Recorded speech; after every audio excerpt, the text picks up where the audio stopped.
this section, we're discussing how to support children with dyslexia by providing accommodations for their challenges. We want to help them retain information better by combining verbal information with visuals. We're also exploring ways to reduce their dependence on processing a lot of verbal information. It's crucial to repeat important information for them to understand and retain it. We'll show how checklists and post-it notes can assist with sequencing, and we'll also talk about how being offline affects their ability to comprehend and remember information.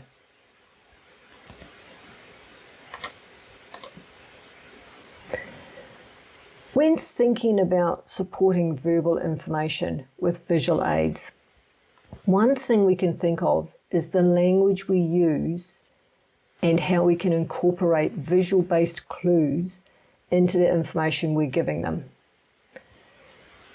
So directional language such as left, right, front, back, forwards, backwards is difficult for them to understand and process easily. We want to describe what it looks like rather than saying left and right. This makes it easier for them to grasp and retain the information by picturing it. Here's some examples. Say we wanted them to find something in the kitchen. You might say, go to the fridge.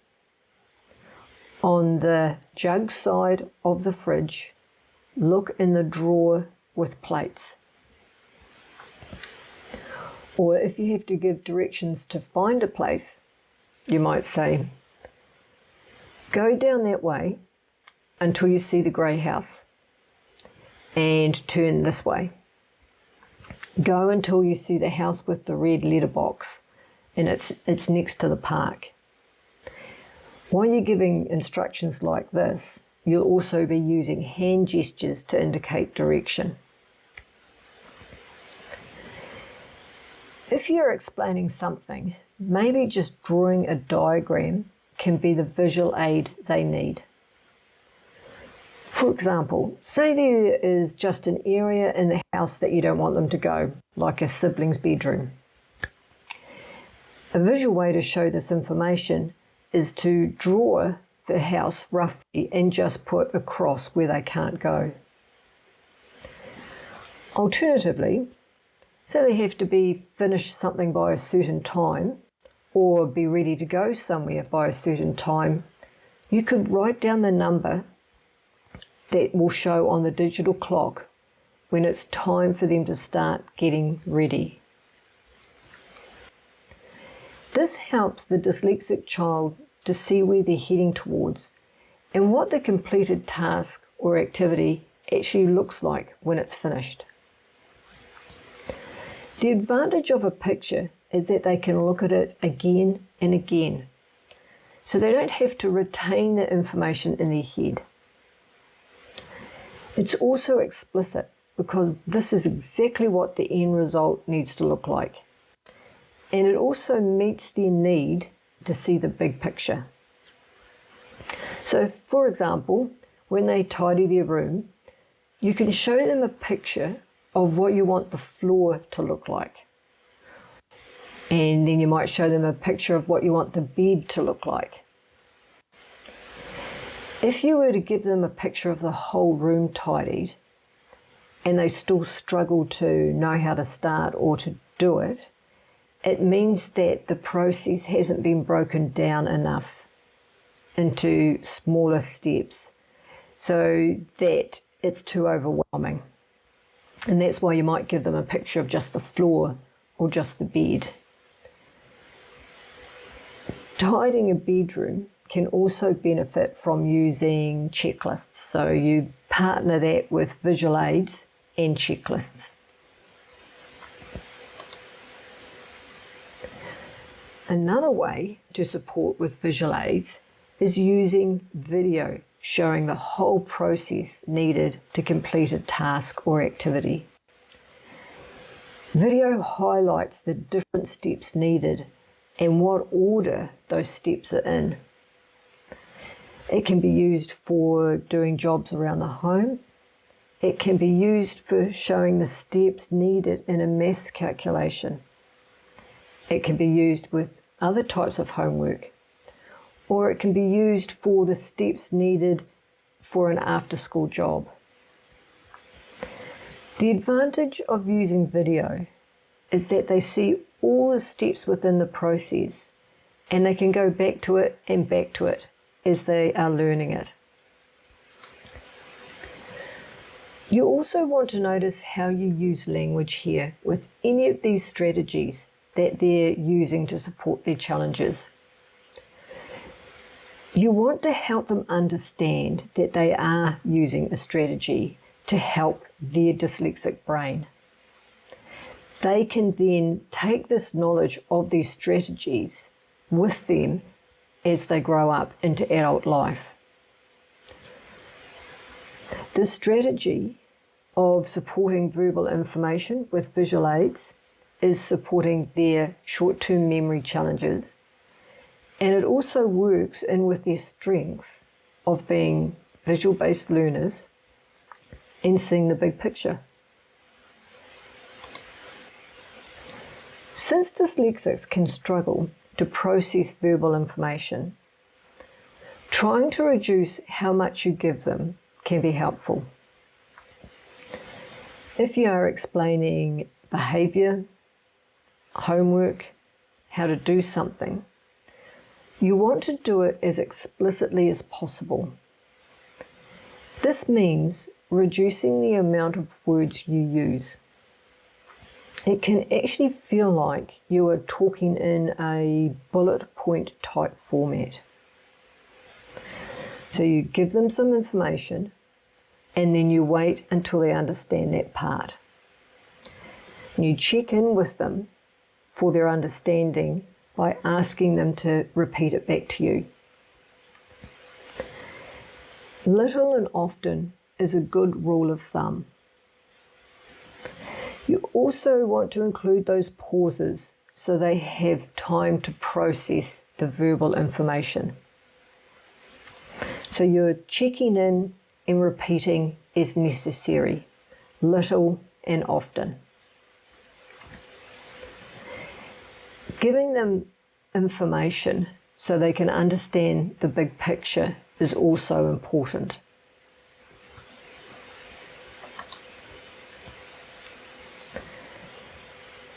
If there is a lot of verbal information, dyslexics can get lost in the detail and miss the main points. So you'll want to emphasize what is important by explicitly saying, this is the important part. This is the part you need to remember. This is the part you need to know. One other aspect to think of is to trying to do it without using a lot of words. The mantra here again is little and often. So a little bit of info at a time and repeating it so that they're not missing the important information. So an example may be, if they have to remember steps to go somewhere, you might try something like this. Go, hey buddy, let's get you ready to go out. I want to give you one thing to focus on at a time. Okay? Right, okay, first, let's get your clean green shirt on. So, what are you going to start with? Okay, so now shoes. So we've got the shirt, then we've got the white shoes. And you can point to them if you're able to. Okay, and then your puffer jacket. Let me repeat. Shirt, shoes, jacket. You got this.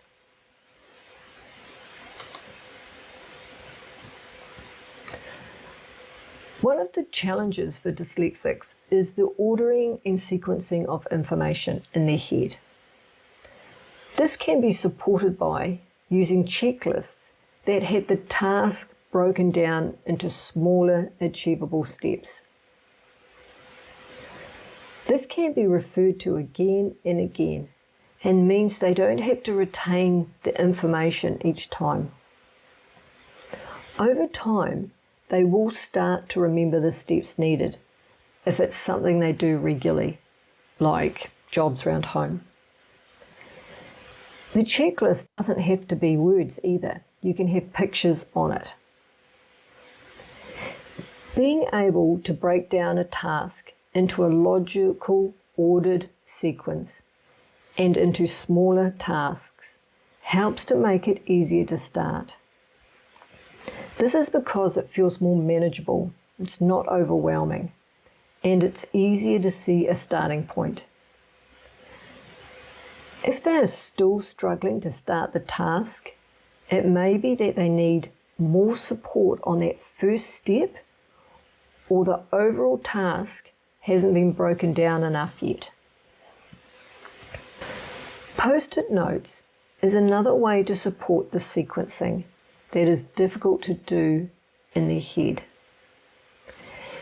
Dyslexics can get a lot of information in their head moving around as they try to organise and order it. This method is a way to get everything out. It can be used when they have to write a story or essay for school, when they have to organise themselves to go somewhere, or even if they are feeling worried about something. The process is that you sit with them and write for them if needed. And for every thought or idea, write it on one post-it note. Once the information is down on the post-it notes, work out what the headings or order needs to be. For example, if it's for an essay, the order could be the topics per paragraph. Or if it's just a story about what they did in the weekend, it could be the different events that happened in the weekend.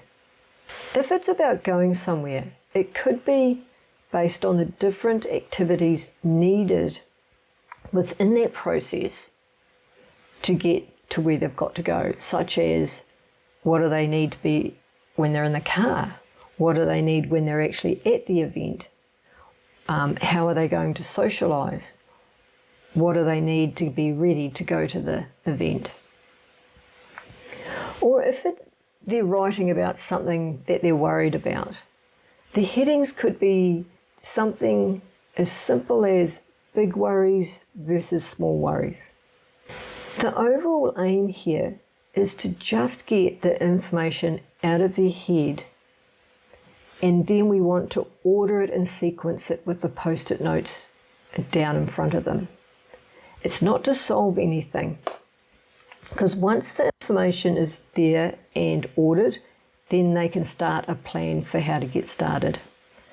So it could be if they're going to this event, it might be what equipment they need to take with them. When using these strategies, we also have to think about the impact of the brain being offline and how it affects these strategies that they're using. That's because when the brain goes offline, it leaves less cognitive space available for them to access. So it's harder for them to manage home or school tasks. If we can help them keep their brain online, that is, they're less anxious about the tasks or the learning, then they're going to have a better chance of using these supportive strategies that we've just been talking about. So let's have a look at what we mean here by having less cognitive space. So they've already got less cognitive space available due to the fact that they are masking their learning difference. So that's taking up some of their cognitive space. Then we might give them too much information at once. And they're going to be using cognitive space just to try and work out what was said. They'll be thinking about what they've missed, or they're trying to think out what they've got to do. So they're going to spend more cognitive space working out this information into a format that they can better understand. Then the information that they've had, they can't work out what the big picture is. And so they're going to spend time and energy using their brain to work out what the big picture could be. What do they mean? I'm not understanding that. I can't get the big picture. So we've already used up cognitive space by masking, trying to understand verbal information, and then not being able to get the big picture of what they're talking about. And then finally, someone might just say, you've got to do this within 5 minutes. Or they may say, come on, try harder. Or they may say, what's taking you so long? It's not that hard. And just that final bit is enough to fully load their cognitive space, and their brain's completely gone offline. And there's no cognitive space left to complete the task or activity. So by increasing awareness of dyslexia and using these supportive strategies to accommodate for their dyslexic challenges, it means that overall we help to reduce the impact of the brain going offline so that they're able to have that cognitive space available to apply to the learning or tasks they have to do.